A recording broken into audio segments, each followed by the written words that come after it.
first, let's take a big step back. We were talking about how I think this might be the busiest Milken I have been at in my career. It's because you had the Treasury Secretary here, you had Elon Musk here overnight, and a lot of talks about a volatile economic environment. How do you make sense of it all to your investors and to your colleagues across the industry? Well, volatility, and thanks again for having me on. It's always interesting to mark year to year how things are going. Last year, all the questions were about how do you deal with stability and what about lower interest rates? So we don't have the challenges of stability anymore. I think one of the things you do in certain times like this is you step back and you kind of assess things. Because while there's a lot of day-to-day volatility which affects you in the public markets, as private investors in Crescent's 80% private capital, and as you know, more loans than equity adjacent, you can just see how it all plays out. So the Secretary of the Treasury today was talking about this three-part plan, right, for lower taxes, less regulation, and addressing trade imbalances. And I was at a reception that he spoke at yesterday. He spoke a little more off the record, but I'll put it on the record now, about how that, maybe you could even address that holistically and that it should all come together and work. And, it might. Now, Ronald Reagan, I believe, tried the same thing.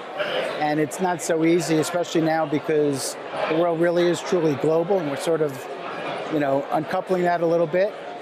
But maybe this will all come together and work out well for the country. Clearly, things had swung too far in the other direction, economically in terms of trade imbalances, and it's getting addressed. Do you think that we're going to see a little bit more stability out of Washington as we get deeper into the year? Well, I think you've already started to see that Washington pays attention to the markets, as you had sharp moves, especially in the bond market, that raised some concerns. And I think the Treasury Secretary is quite measured. And I think he does have the president's ear, which is a good thing. And of course, most of Wall Street is a fan of Jerome Powell. So the fact that whether he's going to stay on as a Fed chair or not now, at least for now, is off the table is a constructive thing. But one issue I'm seeing, Scott Bessent tends to move the markets, particularly the bond market. But you're seeing a rise upward in the 10-year yield over the last 3 days. In fact, as we sit here today, we're at 435. So higher, regardless of all the rhetoric that has been passed around over the last couple of days. So what do you make of this higher for longer scenario in the bond market? And are you worried that the bond market is starting to shake off any relief that taxes might bring to the broader fiscal story of the United States? Well, Sonali, higher for longer has been somewhat the theme for a long time now. And again, the bond market hyperventilates over 20 basis point moves. It wasn't that long ago that we were worried that higher for longer meant hundreds of basis point moves.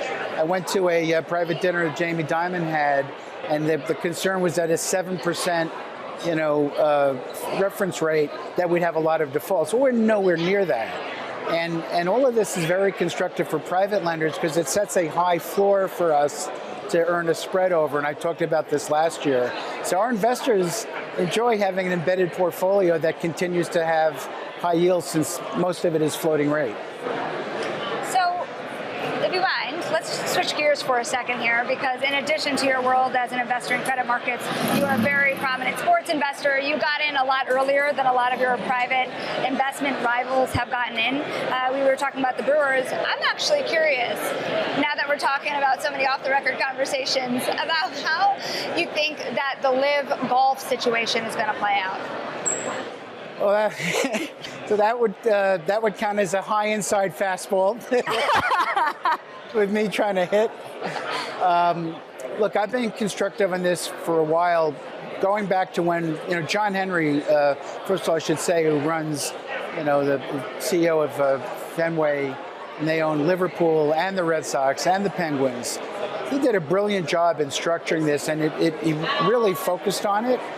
And so from my standpoint, which was now a couple of years ago, I felt like the best athletes want to compete against the best. They always do. It's the reason Shohei Ohtani and a number of the Japanese players are coming to play in the major leagues now, because you want to test yourself. And so I always felt there was a reason for the two sides to come together.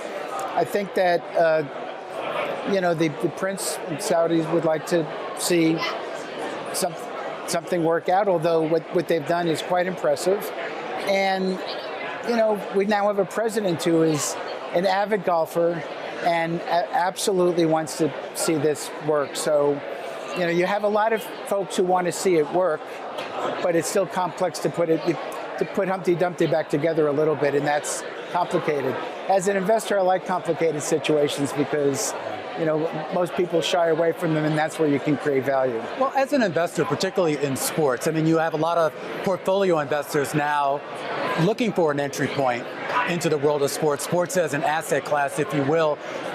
What happens for those folks that aren't the Mark Attanasios that can sort of buy the actual entire team?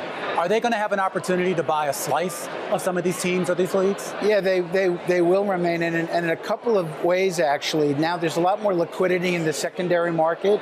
And at these valuations, very few people can, Josh Harris can figure out how to buy the Washington Commanders. Yeah. But, that's $6.6 billion, kind of a big ticket for most folks.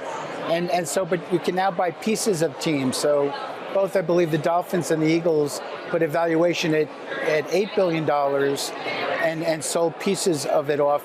In those cases, the NFL has approved funds to do that. So high net worth individuals can get involved in funds, but there's also secondary opportunities. And now, I believe like Morgan Stanley, for example, is coming up with an ETF for sports. If you look at the sports ecosystem broadly, it's $3 trillion. Yeah. So it's not just teams and leagues, it's media, it's betting, it's infrastructure, and then it's it's even companies that provide equipment to those industries. So now how they're going to create an index, I'll be curious to see. That's what I'm curious about too. And then you got the whole fan issues, right? If you have a bad game or a bad season, does everyone just sell everything? You see, at least in collectibles, and this is just hitting me. You actually have the prices of collectible cards trade based on how the player does that year. That's not really the long-term value of the card. Yeah. So obviously vintage cards, you have to worry about that with Babe Ruth. But Mike Trout's cards trade up and down depending on whether he's injured. But it'll be interesting to see if that happens with sports investing.